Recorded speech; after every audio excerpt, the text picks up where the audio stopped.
The ship above us was the size of a mountain, and it had already given us an ultimatum with a clock attached to it. 6 hours. That was all the time the Varathi Dominion fleet gave Earth to answer, and I was standing in a glass conference room on the 90th floor of the Geneva Compact Tower, watching the countdown blink on a screen, while a creature made of pale gray skin and too many joints stared down at our entire species like we were something he had stepped in. My name is Aiden Cole. I was not important. I carried folders, I poured water for people who actually mattered. But I was in that room on the day everything changed, and I remember every second of it, because fear has a way of burning memories into you so deep that they never fade. The alien's name was Kael'thu Van.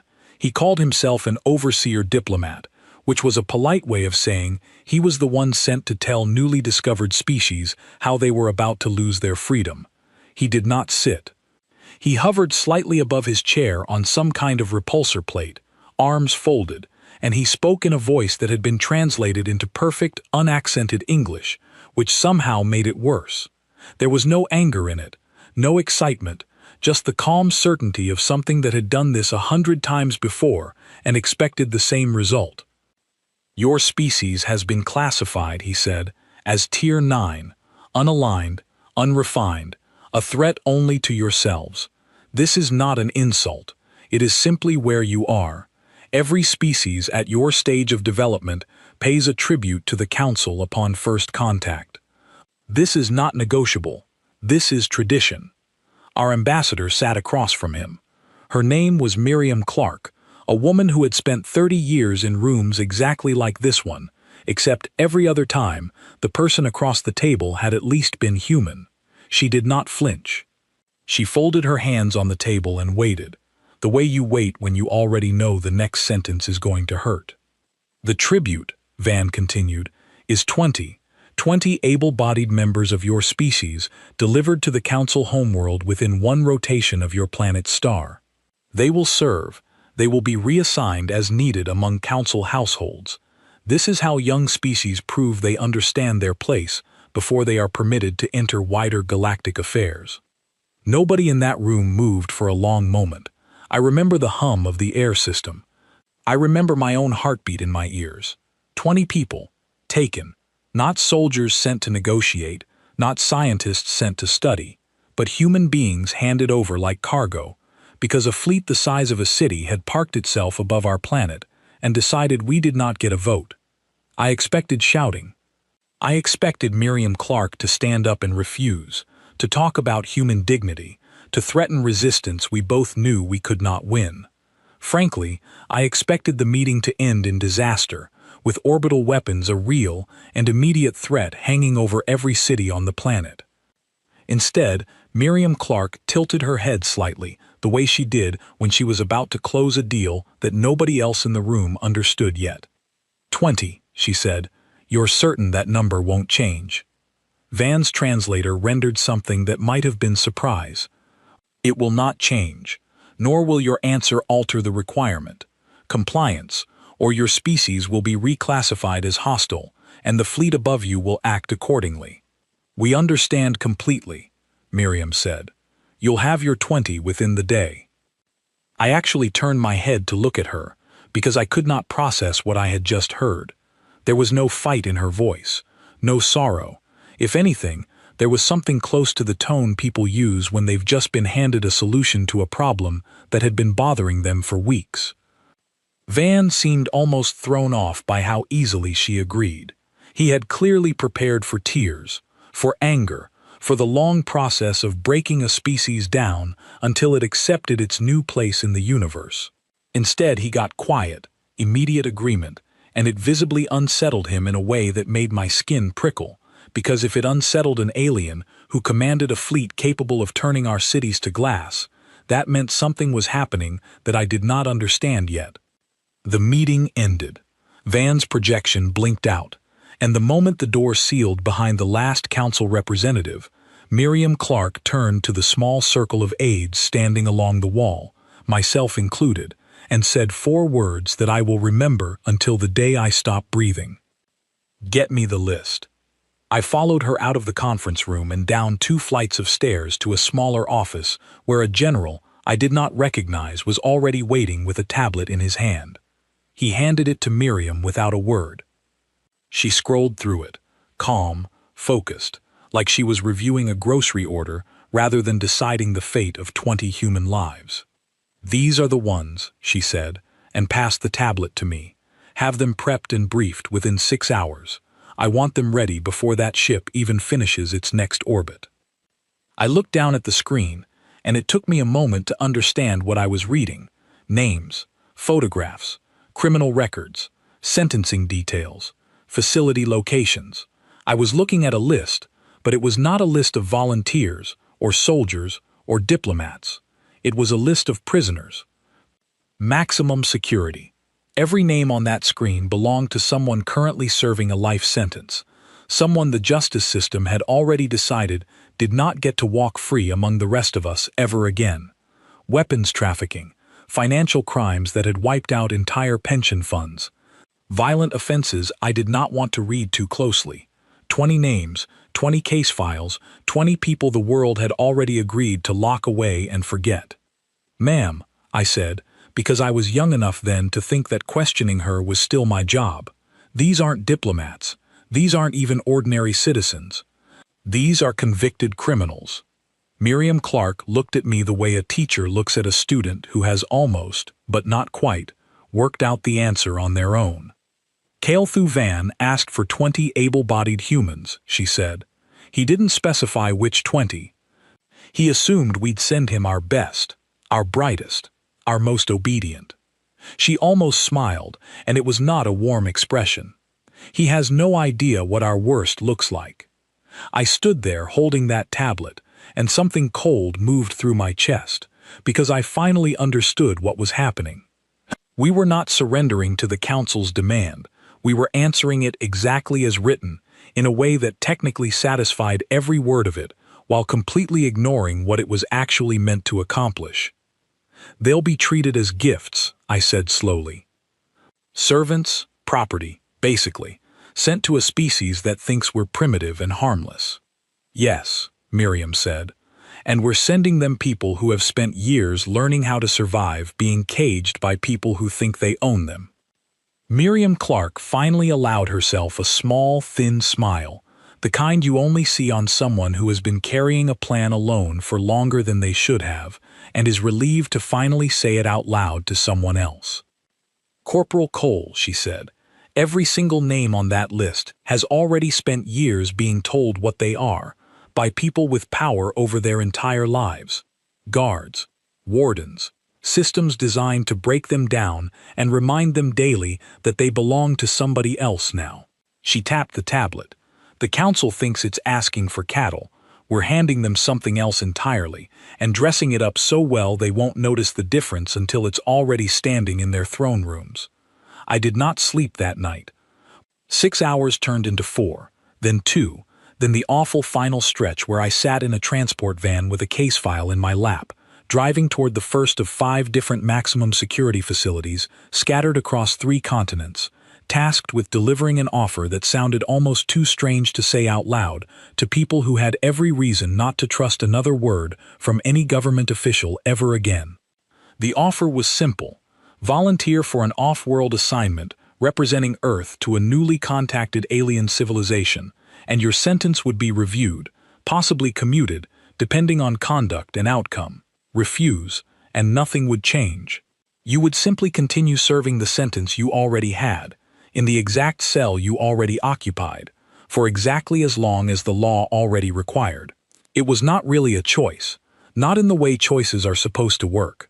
But it was more of a door than any of them had been offered in years, and I watched, facility after facility, cell after cell, as people who had every reason to trust nothing looked at that door and decided to walk through it anyway. By the time the sun rose over the eastern coastline, I had 20 signatures. 20 names checked off a list, 20 human beings who, in less than a day, had gone from forgotten prisoners with no future left to negotiate, to the entire tribute payment Earth intended to hand over to a species that thought it already owned us.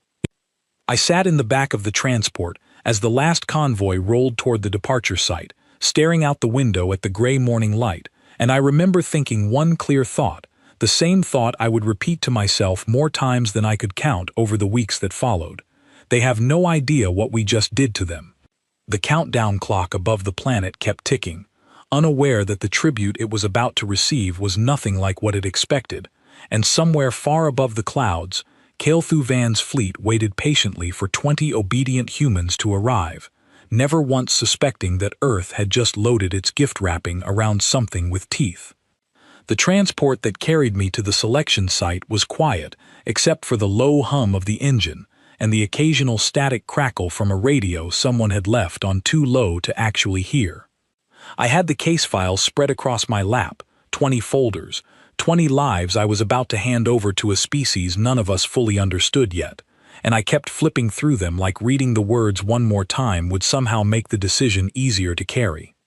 The facility where the 20 were being gathered was an old military airbase repurposed almost overnight, hangars converted into holding areas, runways cleared for the shuttle that would take them up to orbit. Miriam Clark had assigned me as their liaison, the one who would brief them, prepare them, and stay with them until the very last moment before that shuttle door closed. I still do not know if that was meant as an honor or a punishment, but either way, it became the job I could not put down. I met the first of them in a converted briefing room with metal folding chairs and a single table at the front where I stood with a tablet, feeling far too young and far too unqualified for what I was about to attempt. 20 people filed in under guard, wrists still restrained until they took their seats, and I watched each of their faces as they looked around the room, sizing up the exits, sizing up each other, sizing up me. The first one who caught my attention walked in like the room belonged to him. Broad shoulders, calm eyes, the kind of stillness that comes from years of training your body not to react to anything, ever. His file said his name was Marcus Kane, former Special Operations soldier turned mercenary, convicted of running weapons through half a dozen conflict zones until one deal went wrong enough to end his freedom permanently. He sat in the back row without being told to, arms crossed, watching me with an expression that said he had already decided I was not worth listening to yet. Next came a woman who moved like she was gliding rather than walking, dark hair pulled back, sharp eyes that studied the room, and more specifically, studied me, cataloging every detail of my posture and my voice before she even sat down. Her file listed her as Priya Malhotra, convicted of running an investment scheme that had quietly drained funds from 3 different governments before anyone noticed the money was gone. She smiled at me as she passed, a smile that felt entirely calculated, and I understood immediately why juries had believed every word she ever said until it was far too late. Then came a young man with restless hands and eyes that never stopped moving across every screen and wire in the room, even the ones that were switched off. Owen Blake, 26 years old, sentenced for breaching financial networks so thoroughly that a national stock exchange had frozen trading for 2 full days out of pure panic. He did not look dangerous the way Kane did. He looked like the kind of danger you never see coming until it has already rearranged everything around you. There was a heavy-set man with tired eyes and old scars along his forearms, a former enforcer for a cartel operation, quiet in a way that made the guards visibly nervous whenever he shifted in his seat. His file listed him as Diego Ferreira, and there was a woman near the front, small, unassuming, dressed in a plain gray jumpsuit like everyone else, who barely looked up when I called her name, Lena Marsh. Convicted of poisoning 2 men who had, according to her own testimony during sentencing, spent years terrorizing her and everyone who worked for her late husband's business. She had a chemistry background good enough that the prosecution had called her methods disturbingly precise. She looked, more than anyone else in that room, like she did not belong there at all, which I would later learn was exactly the kind of mistake people kept making about her. I stood at the front of that room and delivered the briefing exactly as instructed. An alien civilization had made contact. A tribute had been demanded. They had been selected to represent Earth as part of that tribute, sent to the Council homeworld to serve among alien households as a demonstration of compliance during this early, fragile stage of contact. Good behavior would be reported back to Earth. Sentences would be reviewed based on conduct. This was, I explained, an opportunity, however strange it sounded, to become something other than a number in a file drawer. Nobody spoke for a long moment after I finished. Then Marcus Kane laughed, low and short, and leaned back in his chair. "Let me see if I understand this correctly," he said. "You're telling us aliens showed up, demanded 20 humans as some kind of tribute, and out of the entire planet, somebody decided the smartest move was to send them a shuttle full of convicted criminals." "That's correct," I said, because there was no version of that sentence that sounded better with softer words. "You're sending predators," Kane said, "to go be pets." He shook his head slowly, and something that was almost amusement crossed his face. "That might be the least Earth thing I have ever heard, and I have personally emptied 3 separate arms depots." A few of the others actually laughed at that, a strange, sharp sound in a room that had been silent with fear only moments before. Priya Malhotra tilted her head at me. "And if we refuse," she said, "we go back to our cells and nothing changes." "Nothing changes," I confirmed. "But if we go," she continued, "and we behave ourselves like good little gifts for whatever alien household we end up serving, our sentences get reviewed." "That's the arrangement," I said.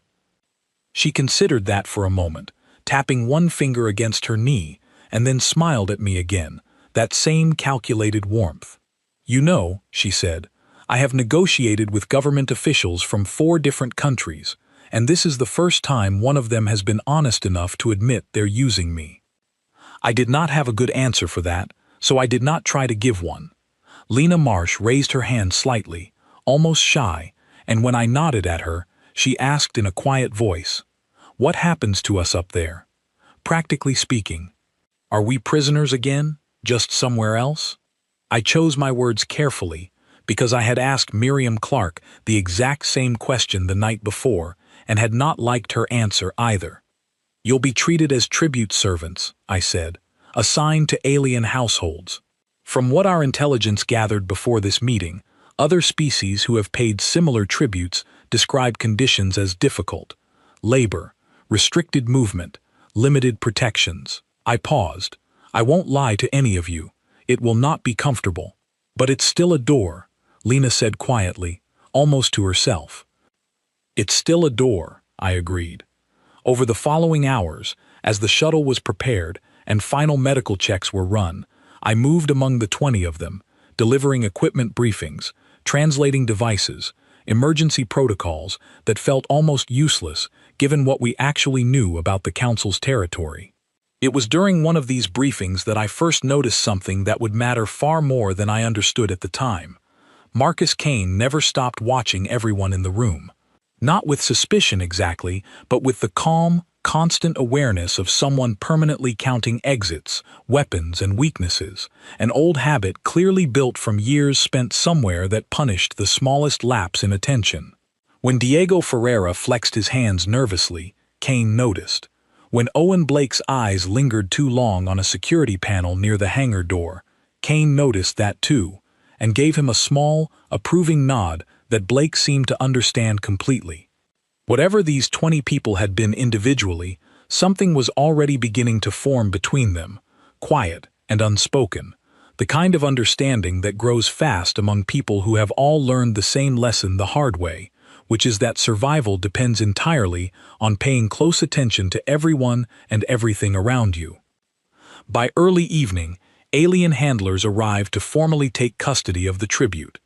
I had expected some kind of ceremony, some acknowledgement of the historic nature of the moment. Instead, 3 council representatives entered the hangar wearing simple gray robes, moving with the same bored efficiency you might use to collect livestock. And it was in that first contact between them and the 20 humans that I understood exactly how badly the council had misjudged what it was receiving. The lead handler, a narrow, sharp-faced council official named Cyril, walked down the line of humans conducting what could only be described as an inspection, occasionally speaking to an assistant in a clipped, dismissive tone that our translator devices rendered without emotion, which somehow made the insults land harder. He referred to the humans collectively as the pale ones. He commented on their lack of proper posture. He seemed personally offended that several of them dared to look him directly in the eyes rather than lowering their gaze the way, apparently, tribute servants from other species had learned to do generations ago. When Cyril reached Diego Ferreira, the big man did not immediately drop his eyes fast enough for the handler's liking. Without warning, Cyril struck him across the face, a quick, sharp motion meant to teach a lesson rather than cause serious harm, though it still snapped Diego's head sideways and drew a thin line of blood along his cheekbone. The room went completely silent. I felt my own pulse hammering in my throat. Diego did not move. He simply straightened back up, wiped the blood from his cheek with the back of his hand, and stared straight ahead, jaw tight, saying absolutely nothing. But I was watching Marcus Kane, standing 3 places down the line, and I saw something happen in his expression that I would remember for a very long time. He did not react. He did not step forward. He did not say a single word. He simply watched Cyril's face, memorizing it, the same way he had been memorizing exits and weapons all day, and something about the stillness in his eyes told me, with absolute certainty, that this moment was not over. It had simply been filed away for later. The shuttle doors opened, and one by one, the 20 walked up the ramp, wrists bound loosely, expressions carefully blank in the way you learn only after years of not being allowed to show what you actually feel. Lena Marsh looked back once, briefly, toward the hangar doors and the gray evening sky beyond them, and then turned forward and did not look back again. I stood on the tarmac as the ramp sealed and the engines began their slow climb into a whine that would eventually carry them clear of the atmosphere, up toward a fleet that believed it had just claimed 20 broken, obedient gifts from a primitive, unaligned species. I thought about Cyril's hand striking Diego's face. I thought about Kane's perfectly still expression as he watched and remembered. I thought about Lena Marsh's quiet question, is it just a door to somewhere else? And the door closing behind her regardless. The shuttle lifted off, engines burning bright against the darkening sky, and I stood there long after it had vanished from sight, feeling the full weight of what Earth had just done settle into my chest. We had not surrendered anything. We had loaded a gift box with the 20 people least likely, in the entire history of our species, to ever again accept being told what they were worth by someone who thought they owned them. And somewhere above the clouds, that gift box was already rising toward a council that had absolutely no idea what it had just agreed to receive. The first message came through nearly 2 weeks later, garbled and delayed across a relay signal our own scientists barely understood, routed through council channels that Miriam Clark's people had somehow managed to tap into using equipment traded from a minor alien contact eager to stay on Earth's good side. It was not a formal report. It was a voice log, recorded in fragments, meant for no one in particular except whoever eventually found it. I was the one who found it, sitting alone in a monitoring room at 2 in the morning, and the voice that came through the static belonged to Marcus Kane. I am recording this because somebody back home should know what actually happens to a gift once it arrives, he said, his voice flat, and even despite the distance and the interference, eating at the edges of every word. We landed 3 days ago, ship time, though I have stopped trusting anything about time out here. The moment we stepped off that shuttle, we were sorted like cargo. 20 humans divided among different households, different districts, most of us separated within the first hour. I do not know where the others ended up. I only know where I am.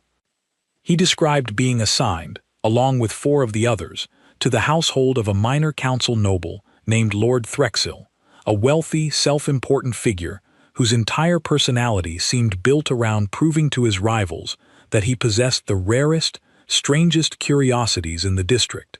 Humans, Threxil apparently believed, were an amusing novelty, a conversation piece to display at gatherings rather than laborers to actually use, which in some strange way worked entirely in their favor, because it meant less direct physical labor and more opportunity to observe.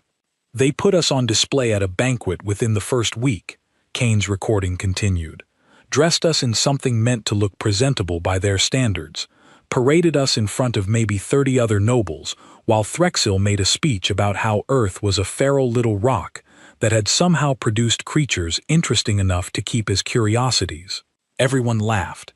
It was the kind of laugh you give when you're certain the thing you're laughing at can't understand a word being said about it. Kane's voice went quiet for a moment on the recording, and when he continued, there was something colder underneath the calm. They don't know we understand every word through our translators. They think we're just standing there, decorative, harmless. So we stood there and we listened, and we learned exactly how this entire system works.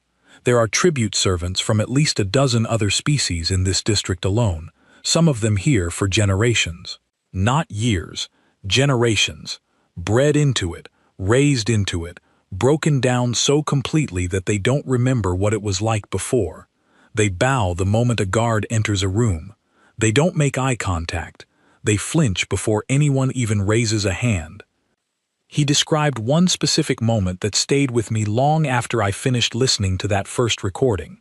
During the banquet, a young servant belonging to another species, small and pale blue-skinned, had stumbled while carrying a tray, spilling a small amount of drink onto the floor. A guard struck the servant twice, hard enough to draw a pained sound, and every other servant in that hall, human and otherwise, simply continued their duties without reacting at all, as though violence delivered without warning was simply weather, an unavoidable part of existing in that space. Lena watched that happen right next to me, Kane's recording said. I saw her hands go still for just a second. She didn't say anything. None of us did. Not that night. The recordings that followed over the next several weeks painted a picture that grew steadily darker and more tense. Sleep deprivation used as routine discipline, meals withheld for minor mistakes, guards who assumed, based entirely on the docile behavior of every other tribute species they had ever handled, that humans would eventually break the same way, given enough time and enough small cruelties layered one on top of another. They keep waiting for us to cry, Kane said in one recording, his voice carrying something close to dark amusement. They keep waiting for us to beg. I think it genuinely confuses them that we haven't yet. The turning point, according to the recordings, came roughly 5 weeks after their arrival, during an incident involving Lena Marsh. She had been assigned kitchen duties within Threxil's household, working alongside 2 of the other humans and several long-term servants from other species. According to Kane's account, a guard named Dorothy, known throughout the household for casual, almost bored cruelty, had accused Lena of deliberately slowing her work and moved to strike her the same way he had struck others without consequence for years. I was 3 rooms away when it happened, Kane's recording explained, but Owen had one of his little devices tucked into a corner of that kitchen, recording everything, because by that point we had all stopped assuming anywhere was actually safe to speak freely. What the recording captured was Lena Marsh standing perfectly still as the guard raised his hand, and instead of flinching or lowering her eyes the way every other servant in that household had been trained to do, she looked directly at him and said, in a calm, steady voice that Kane described as the coldest thing he had ever heard come out of her, that striking her would be the last thing that particular guard ever did that did not eventually make him extremely ill. It was not a threat delivered with anger. According to Kane, it was delivered the exact same way you might mention the weather, and something about that stillness made the guard hesitate, his hand frozen halfway through the motion, uncertain for the first time in longer than he could probably remember whether the servant standing in front of him actually understood what she was saying, or whether it even mattered if she did. He didn't hit her, Kane's recording said. He walked away instead, and I don't think it was because he suddenly grew a conscience. I think it was because something about the way she said it made him wonder, just for a second, whether it was actually true. I remember sitting in that monitoring room at 2 in the morning, listening to that recording playback twice, and feeling a strange mixture of pride and dread settle into my chest at the same time. Pride, because these were people Earth had thrown away, And yet somehow, 3 continents and 1 alien homeworld later, they were the only ones in that entire district who refused to bow their heads. Dread, because I understood, listening to the careful, controlled fury underneath Kane's voice, that whatever came next was not going to be small, and it was not going to be quiet. The recordings continued to arrive over the following weeks, and a pattern began to emerge that I could only describe as an education happening in both directions. The humans were learning the layout of the household, the rotation of the guards, the location of every entrance and exit, exactly the way soldiers learn a battlefield before deciding whether or when to move. But the other tribute servants, the ones who had lived their entire lives believing that guards were simply an unchangeable force of nature, were learning something too. "They watch us now," Kane said in one recording, roughly 6 weeks after their arrival. "Not the guards, the other servants. There's a pale blue-skinned one, goes by a name I can only pronounce badly. Been in this household 11 years, according to what little she's told us. She asked Lena yesterday, very quietly, whether it was true that where we come from, servants are allowed to speak back to guards without being punished for it. Lena told her the truth. She told her that where we come from, nobody is supposed to be a servant at all." I sat with that recording for a long time after it ended. Somewhere above the clouds of a planet none of us had ever seen, 20 people Earth had once decided were worth nothing more than a prison cell, were quietly teaching an entire generation of enslaved beings that the world they had always assumed was permanent might not actually be as fixed as they had been taught to believe. Owen Blake's recordings, arriving separately, described a different kind of progress entirely. Within the household's data systems, which apparently controlled everything from lighting schedules to guard rotations to communication logs sent between Threxil and other council nobles, Owen had spent his weeks quietly, patiently building access. The same slow, careful method he had once used to bring down financial systems that entire governments believed were unbreakable. Their security is built on the assumption that nothing they own is smart enough to fight back, one of his recordings explained, a note of something close to professional pride threading through his usually flat voice. Their entire network treats tribute servants as furniture. Furniture doesn't need monitoring. Furniture doesn't get flagged for suspicious activity. I have had full access to internal communications for 11 days, and nobody has noticed. Priya Malhotra's contributions came through differently, arriving in Kane's recordings as second-hand descriptions rather than her own voice, since she apparently preferred, according to Kane, working rooms rather than recording devices. She had, within the first month, made herself indispensable to several of the household's administrative staff, offering advice, flattery, and carefully placed suggestions that had, without anyone quite noticing how it happened, begun turning several minor nobles within the district quietly against Lord Threxil, planting doubts about his judgment, his competence, his fitness to hold the tribute rights he had been granted. "She talks to them like she's known them her whole life," Kane's recording said, something almost like admiration in his voice, despite everything. 3 weeks in, and half the household staff already trust her more than they trust each other. By the end of the second month, the recordings had shifted in tone entirely. What had begun as careful observation, quiet endurance, and patient information gathering had become something closer to preparation, though Kane never stated outright what exactly they were preparing for.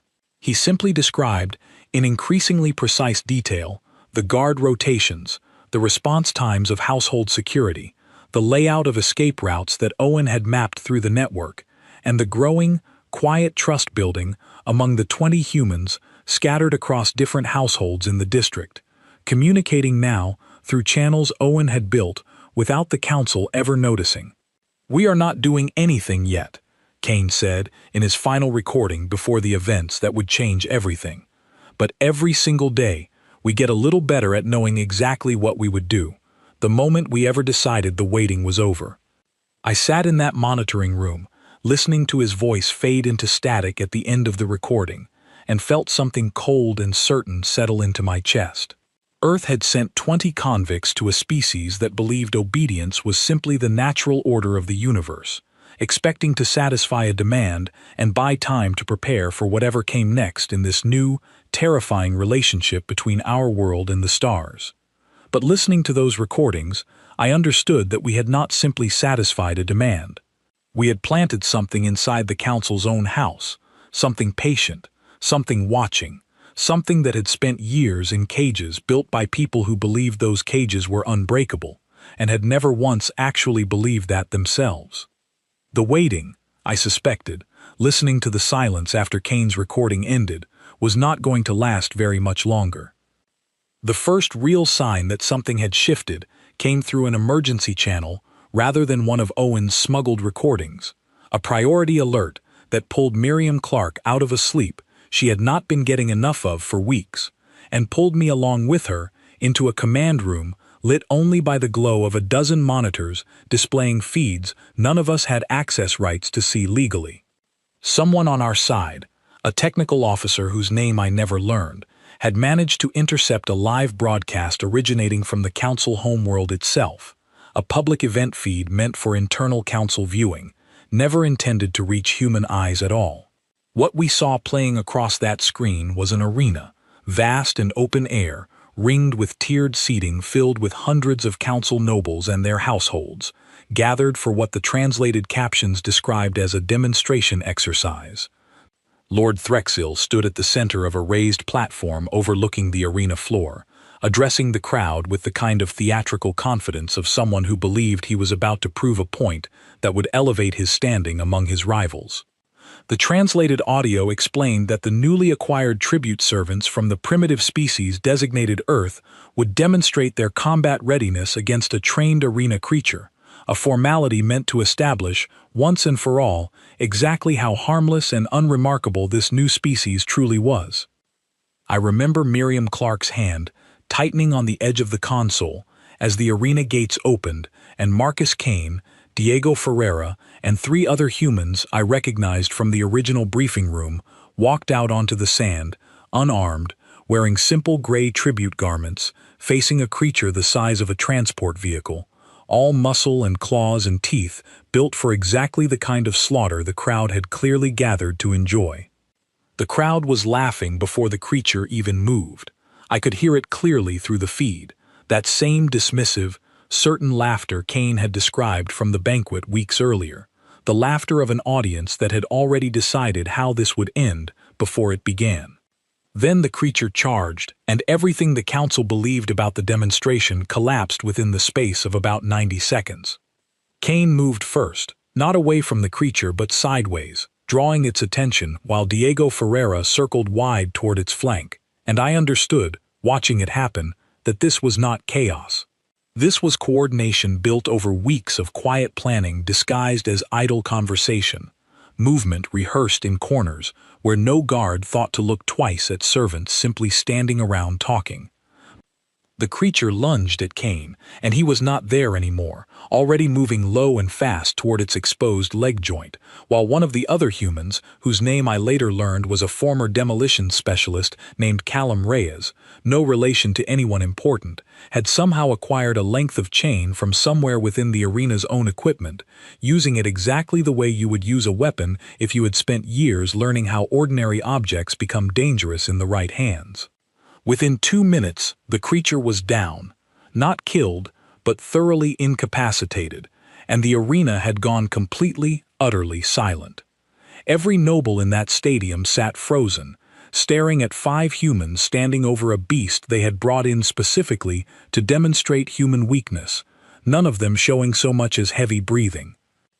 Then Kane turned, slowly, and looked directly up at Lord Threxil's platform, and even through a low-resolution intercepted feed, I could see every noble in that arena understand, in that single silent moment, that something about their entire understanding of the universe had just been proven catastrophically wrong. The broadcast cut abruptly after that, someone on the Council side clearly panicking and killing the feed, but it was already too late. Word of what happened in that arena spread through the district within hours, and according to fragments Owen Blake managed to intercept from internal communications afterward, it spread far beyond the district within days. Caelthu Van, The same overseer diplomat who had delivered Earth's tribute demand with such calm certainty months earlier, sent an emergency transmission back through official council channels that reached our monitoring room less than a day after the arena broadcast. I read the translated text over Miriam Clark's shoulder, and I remember every line of it precisely. The tribute has proven non-compliant. The tribute is inciting unauthorized behavior among other tribute species within the district. Multiple households are reporting servants questioning long-standing protocols for the first time in recorded memory. Immediate guidance is requested. Miriam Clark read that message twice, and then set the tablet down on the console with a stillness that felt far more dangerous than any outburst could have been. "They're panicking," she said quietly, more to herself than to me. "They should be," I said. She looked up at me then, and for the first time since that very first meeting in the glass conference room, I saw something in her expression that looked almost like relief.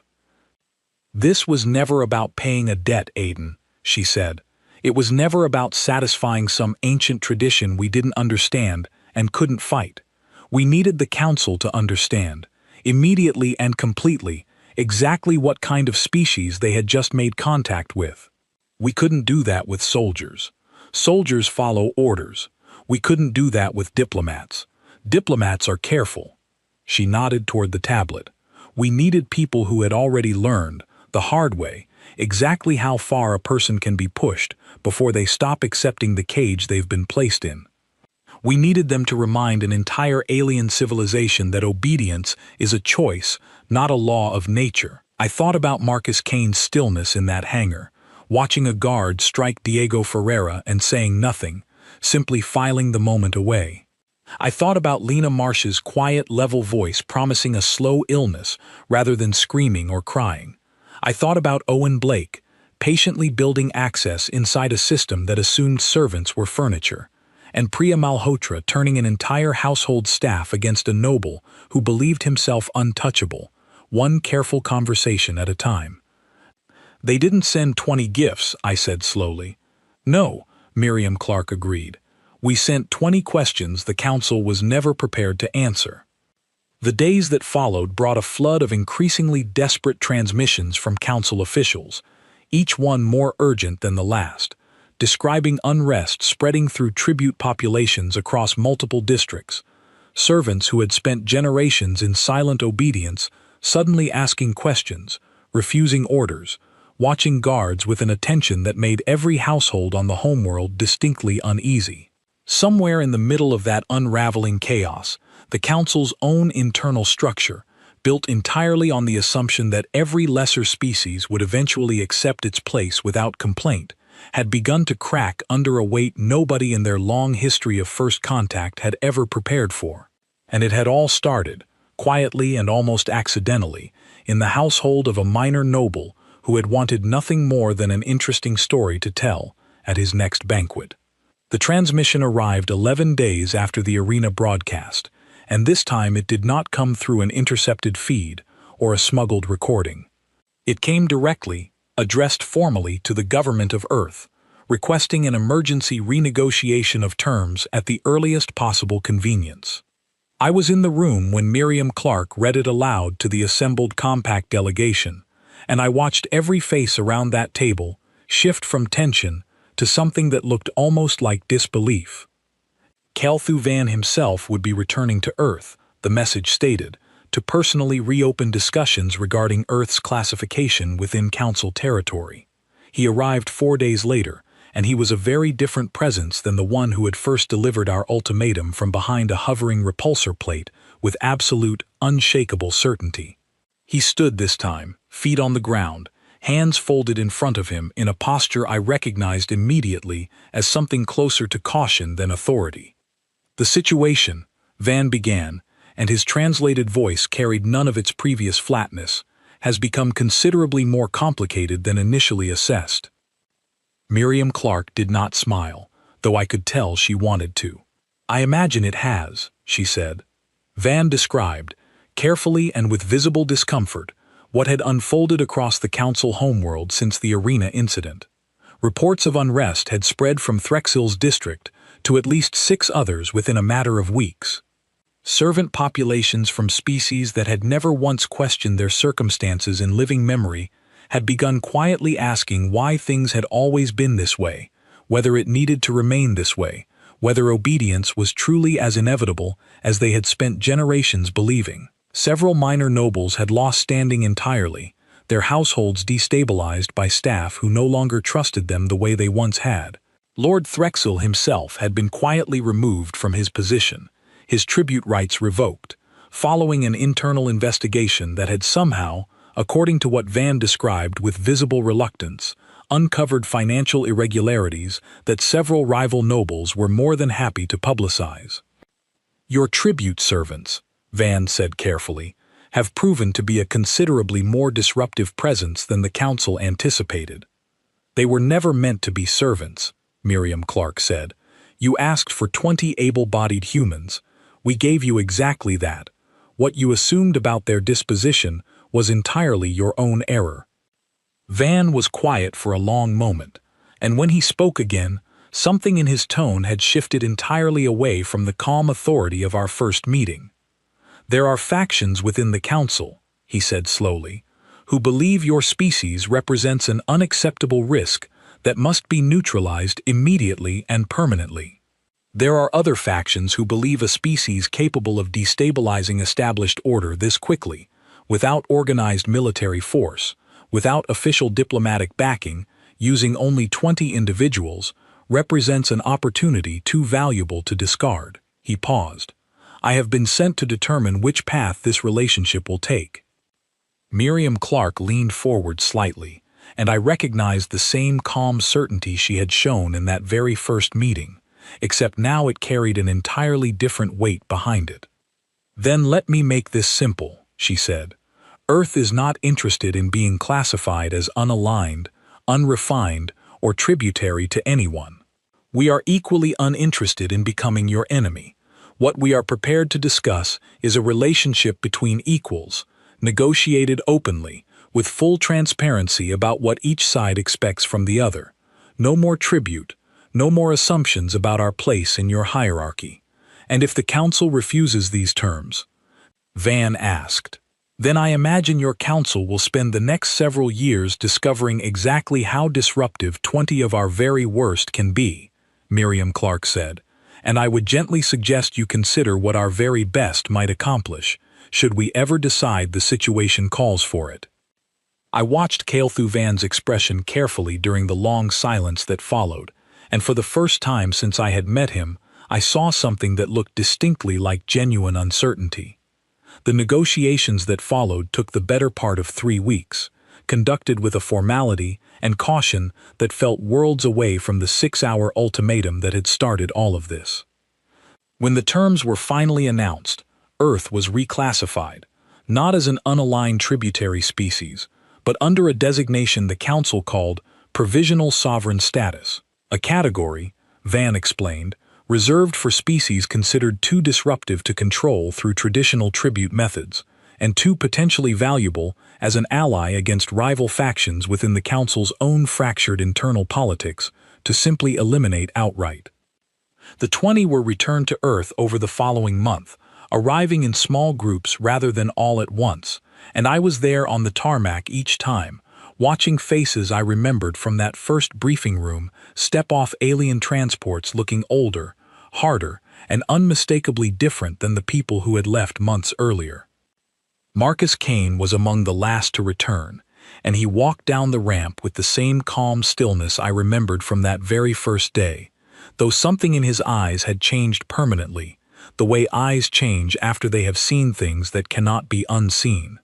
Miriam Clark herself was there to greet him, along with representatives from the Justice Department carrying paperwork that would, within the week, see every single one of the 20 original sentences reviewed, commuted, or dismissed entirely.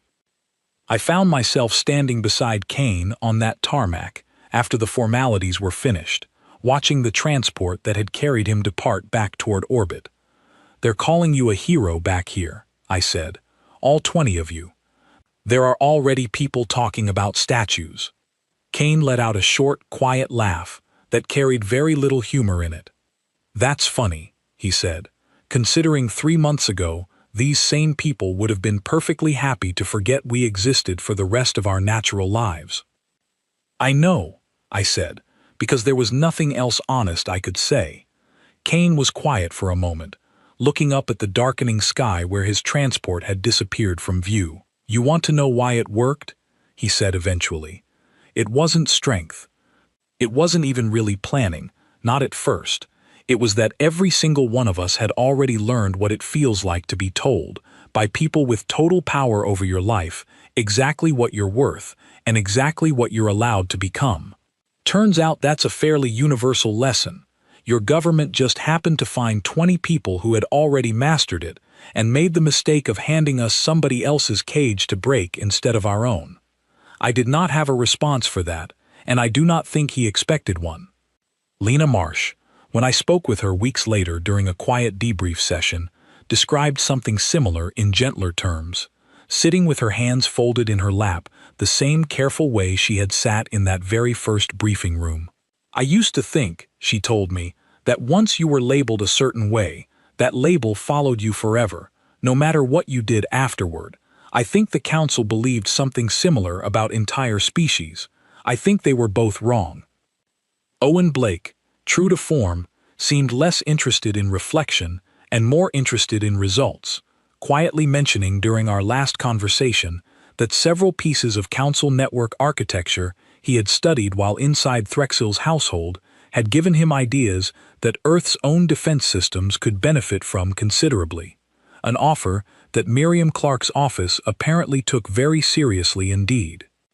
Priya Malhotra, unsurprisingly, had already secured a position advising the newly formed diplomatic corps on negotiation tactics, having apparently decided that a species this unpredictable needed exactly her particular skill set on a permanent basis.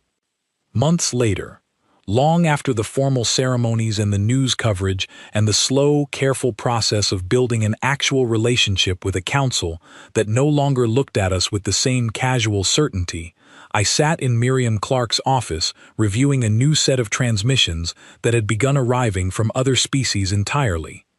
Minor civilizations along the Council's outer territories who had somehow heard, through channels none of us fully understood, that Earth had once been offered as tribute and had answered that demand in a way nobody in galactic history had ever attempted before.